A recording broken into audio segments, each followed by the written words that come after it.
ओम नमः शिवाय। ब्रह्मा जी कहते हैं, देवर्षि, जब नारायण देव जल में शयन करने लगे उस समय उनकी नाभि से भगवान शंकर के इच्छावश सहसा एक उत्तम कमल प्रकट हुआ जो बहुत बड़ा था। उसमें असंख्य नाल दंड थे। उसकी कांति कनेर के फूल के समान पीले रंग की थी तथा उसकी लंबाई और ऊंचाई भी अनंत योजन थी।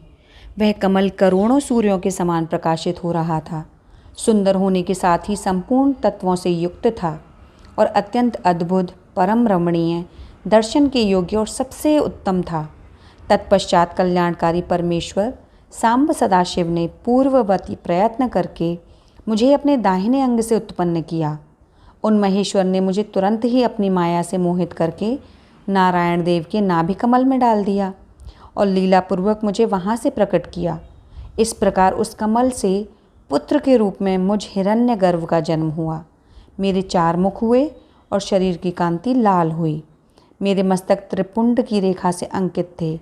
तात भगवान शिव की माया से मोहित होने के कारण मेरी ज्ञान शक्ति इतनी दुर्बल हो रही थी कि मैंने उस कमल के सिवा दूसरे किसी को अपने शरीर का जनक या पिता नहीं जाना। मैं कौन हूँ, कहाँ से आया हूँ, मेरा कार्य क्या है, मैं किसका पुत्र होकर उत्पन्न हुआ हूँ और किसने इस प्रकार मेरा निर्माण किया है। इस प्रकार संशय में पड़े हुए मेरे मन में यह विचार उत्पन्न हुआ, मैं किस लिए मोह में पड़ा हुआ हूँ।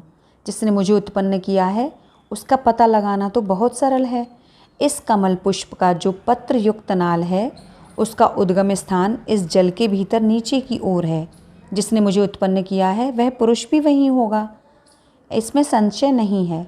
ऐसा निश्चय करके मैंने अपने को कमल से नीचे उतारा। मुने, मैं उस कमल की एक एक नाल में गया और सैकड़ों वर्षों तक वहाँ भ्रमण करता रहा, किंतु कहीं भी उस कमल के उद्गम का उत्तम स्थान मुझे नहीं मिला। तब पुनः संशय में पड़कर मैं उस कमल पुष्प पर जाने को उत्सुक हुआ और नाल के मार्ग से उस कमल पर चढ़ने लगा। इस तरह बहुत ऊपर जाने पर भी मैं उस कमल के कोश को न पा सका। उस दशा में मैं और भी मोहित हो उठा। उस समय भगवान शिव की इच्छा से परम मंगलमयी उत्तम आकाशवाणी प्रकट हुई जो मेरे मोह का विध्वंस करने वाली थी।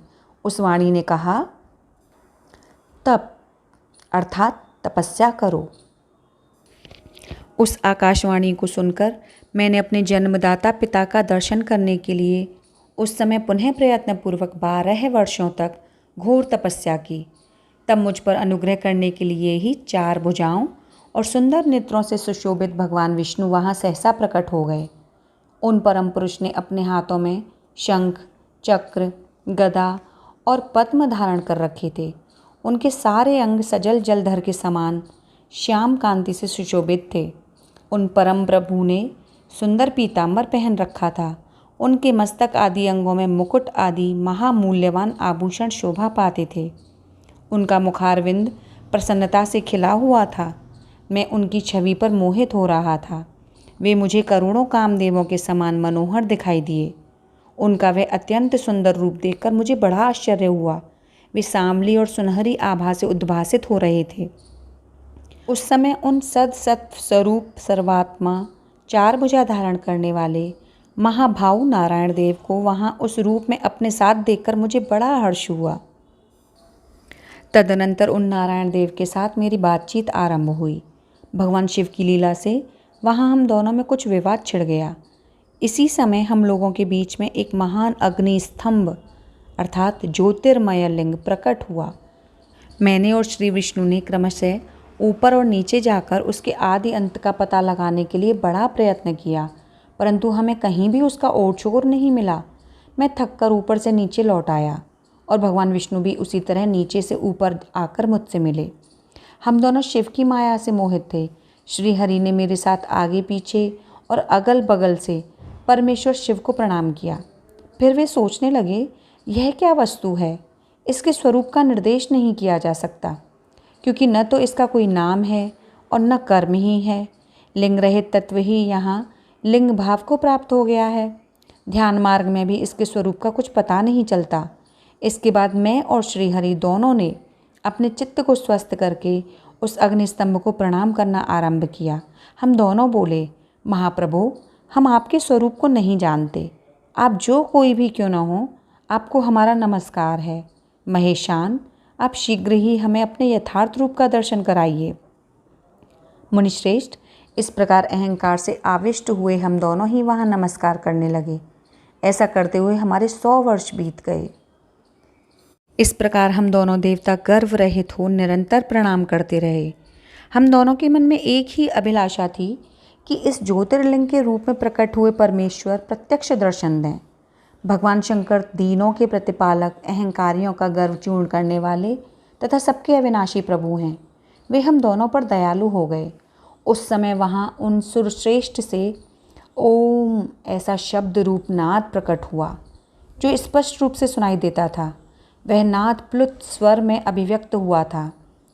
जोर से प्रकट होने वाले उस शब्द के विषय में यह क्या है, ऐसा सोचते हुए समस्त देवताओं के आराध्य भगवान विष्णु मेरे साथ संतुष्ट चित्त से खड़े रहे। वे सर्वथा वैर भाव से रहित थे। उन्होंने लिंग के दक्षिणा भाग में सनातन आदिवर्ण अकार का दर्शन किया, उत्तर भाग में उकार का, मध्य भाग में मकार का और अंत में ओम इस नाद का साक्षात दर्शन और अनुभव किया। दक्षिण भाग में प्रकट हुए आदिवर्ण अकार को सूर्यमंडल के समान तेजों में देखकर जब उन्होंने उत्तर भाग में दृष्टिपात किया, तब वहाँ उकार वर्ण अग्नि के समान दीप्तिशाली दिखाई दिया।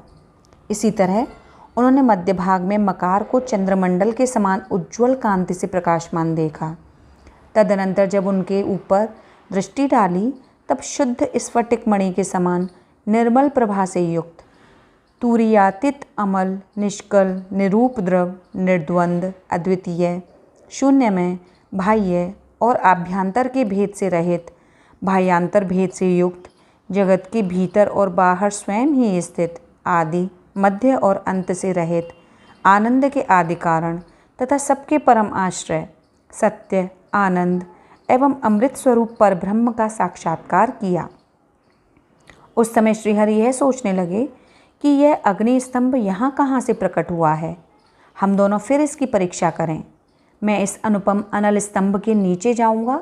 ऐसा विचार करते हुए श्रीहरि ने वेद और शब्द दोनों के आवेश से युक्त विश्वात्मा शिव का चिंतन किया।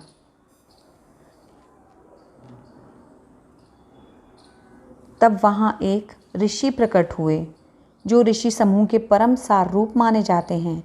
उन्हीं ऋषि के द्वारा परमेश्वर श्री विष्णु ने जाना कि इस शब्द ब्रह्ममय शरीर वाले परम लिंग के रूप में साक्षात पर ब्रह्म स्वरूप महादेव जी ही यहाँ प्रकट हुए हैं। ये चिंता रहित रुद्र हैं, अर्थात अचिंत्य हैं। जहाँ जाकर मन सहित वाणी उसे प्राप्त किए बिना ही लौट आती है, उस पर ब्रह्म परमात्मा शिव का वाचक एकाक्षर प्रणव ही है। वे इसके वाच्यार्थ रूप हैं। वह परम कारण, ऋत, सत्य, आनंद और अमृत स्वरूप परात्पर पर ब्रह्म एकाक्षर का वाच्य है। प्रणव के एक अक्षर आकार से जगत के बीजभूत जन्मा भगवान ब्रह्मा का बोध होता है। उसके दूसरे एक अक्षर उकार से परम कारण रूप श्री हरि का बोध होता है और तीसरे एक अक्षर मकार से भगवान नील लोहित शिव का ज्ञान होता है। आकार सृष्टि करता है, उकार मोह में डालने वाला है और मकार नित्य अनुग्रह करने वाला है। मकार बोध्य सर्वव्यापी शिव बीजी हैं और आकार संज्ञक मुझ ब्रह्मा को बीज कहते हैं। उकार नामधारी श्रीहरि योनि हैं। प्रधान और पुरुष के भी ईश्वर जो महेश्वर हैं, वे बीजी, बीज और योनि भी हैं। उन्हीं को नाद कहा गया है। बीजी अपनी इच्छा से ही अपने बीज को अनेक रूपों में विभक्त करके स्थित हैं। इन बीजी भगवान महेश्वर के लिंग से आकार रूप बीज प्रकट हुआ, जो उकार रूप योनि में स्थापित होकर सब ओर बढ़ने लगा। वह सुवर्ण में अंड के रूप में ही बताने योग्य था। उसका और कोई विशेष लक्षण नहीं लक्षित होता था। वह दिव्य अंड अनेक वर्षों तक जल में ही स्थित रहा। तदनंतर 1000 वर्ष के बाद उस अंग के 2 टुकड़े हो गए। जल में स्थित हुआ वह अंड अजन्मा ब्रह्मा जी की उत्पत्ति का स्थान था और साक्षात महेश्वर के आघात से ही फूटकर 2 भागों में बट गया था। उस अवस्था में उसका ऊपर स्थित हुआ सुवर्ण में कपाल बड़ी शोभा पाने लगा। वही द्युलोक के रूप में प्रकट हुआ था और जो उसका दूसरा नीचे वाला कपाल था, वही यह 5 लक्षणों से युक्त पृथ्वी है। उस अंड से चतुर्मुख ब्रह्मा उत्पन्न हुए, जिनकी क संज्ञा है। वे समस्त लोकों के सृष्टा हैं। इस प्रकार वे भगवान महेश्वर ही अ, उ और म इन त्रिविध रूपों में वर्णित हुए हैं। इसी अभिप्राय से उन ज्योतिर्लिंग स्वरूप सदाशिव ने ओम ऐसा शब्द कहा। यह बात यजुर्वेद के श्रेष्ठ मंत्र कहते हैं। यजुर्वेद के श्रेष्ठ मंत्रों का यह कथन सुनकर ऋचाओं और साम मंत्रों ने भी हमसे आदरपूर्वक कहा, हे हरे, हे ब्रह्मन, यह बात ऐसी ही है। इस तरह देवेश्वर शिव को जानकर श्रीहरि ने शक्ति संभूत मंत्रों द्वारा उत्तम एवं महान अभ्युदय से शोभित होने वाले उन महेश्वर देव का स्तवन किया। इसी बीच में मेरे साथ विश्वपालक भगवान विष्णु ने एक और भी अद्भुत एवं सुंदर रूप देखा। वह रूप 5 मुखों और 10 भुजाओं से अलंकृत था। उसकी कांति कर्पूर के समान गौर थी। वह नाना प्रकार की छटाओं से छविमान और भांति भांति के आभूषण से विभूषित था। उस परम उदार महापराक्रमी और महापुरुष के लक्षणों से संपन्न अत्यंत उत्कृष्ट रूप का दर्शन करके मैं और श्रीहरि दोनों कृतार्थ हो गए। तत्पश्चात परमेश्वर भगवान महेश प्रसन्न हो अपने दिव्य शब्द में रूप को प्रकट करके हंसते हुए खड़े हो गए। आकार उनका मस्तक और आकार ललाट है। इकार दाहिना और ईकार बायां नेत्र है। उकार को उनका दाहिना और ऊकार को बायां कान बताया जाता है। ऋकार उन परमेश्वर का दायां कपोल है और रीकार बायां। लृ और लृ ये उनकी नासिका के दोनों छिद्र हैं। एकार उन सर्वव्यापी प्रभु का ऊपरी ओष्ठ है और एकार अधर। ओकार तथा औकार ये दोनों क्रमशः उनकी ऊपर और नीचे की 2 दंत पंक्तियां हैं। अम और अह उन देवादिदेव शूलधारी शिव के दोनों तालु हैं। क आदि 5 अक्षर उनके दाहिने 5 हाथ हैं और च आदि 5 अक्षर बाएं हाथ। ट आदि और त आदि 5-5 अक्षर उनके पैर हैं। पकार पेट है। फकार को दाहिना पार्श्व बताया जाता है। बकार को बायां पार्श्व। भकार को कंधा कहते हैं। मकार उन योगी महादेव शंभु का हृदय है। य से लेकर स तक 7 अक्षर सर्वव्यापी शिव के शब्द में शरीर की 7 धातुएं हैं। हकार उनकी नाभि है और छकार को मूत्रेंद्रिय कहा गया है। इस प्रकार निर्गुण एवं गुण स्वरूप परमात्मा के शब्दमय रूप को भगवती उमा के साथ देखकर मैं और श्रीहरि दोनों कृतार्थ हो गए। इस तरह शब्द ब्रह्म में शरीरधारी महेश्वर शिव का दर्शन पाकर मेरे साथ श्रीहरि ने उन्हें प्रणाम किया और पुनः ऊपर की ओर देखा। उस समय उन्हें 5 कलाओं से युक्त ओंकार जनित मंत्र का साक्षात्कार हुआ। तत्पश्चात महादेव जी का ओम तत्वमसि यह महावाक्य दृष्टिगोचर हुआ, जो परम उत्तम मंत्र रूप है तथा शुद्ध स्फटिक के समान निर्मल है। फिर संपूर्ण धर्म और अर्थ का साधक तथा बुद्धि स्वरूप गायत्री नामक दूसरा महान मंत्र लक्षित हुआ, जिसमें 24 अक्षर हैं तथा जो चारों पुरुषार्थ रूपी फल देने वाले हैं। तत्पश्चात मृत्युंजय मंत्र, फिर पंचाक्षर मंत्र तथा दक्षिणामूर्ति संज्ञक चिंतामणि मंत्र का साक्षात्कार हुआ। इस प्रकार 5 मंत्रों की उपलब्धि करके भगवान श्रीहरि उनका जप करने लगे। तदनंतर ऋक्, यजुः और साम ये जिनके रूप हैं, जो ईशों के मुकुटमणि ईशान हैं, जो पुरातन पुरुष हैं, जिनका हृदय अघोर अर्थात सौम्य है, जो हृदय को प्रिय लगने वाले सर्वगुह्य सदाशिव हैं, जिनके चरण बाम परम सुंदर हैं, जो महान देवता हैं और महान सर्पराज को आभूषण के रूप में धारण करते हैं, जिनके सभी ओर पैर और सभी ओर नेत्र हैं, जो मुझ ब्रह्मा के भी अधिपति, कल्याणकारी तथा सृष्टि, पालन एवं संहार करने वाले हैं, उन वरदायक सांब शिव का मेरे साथ भगवान विष्णु ने प्रिय वचनों द्वारा संतुष्ट चित्त से स्तवन किया।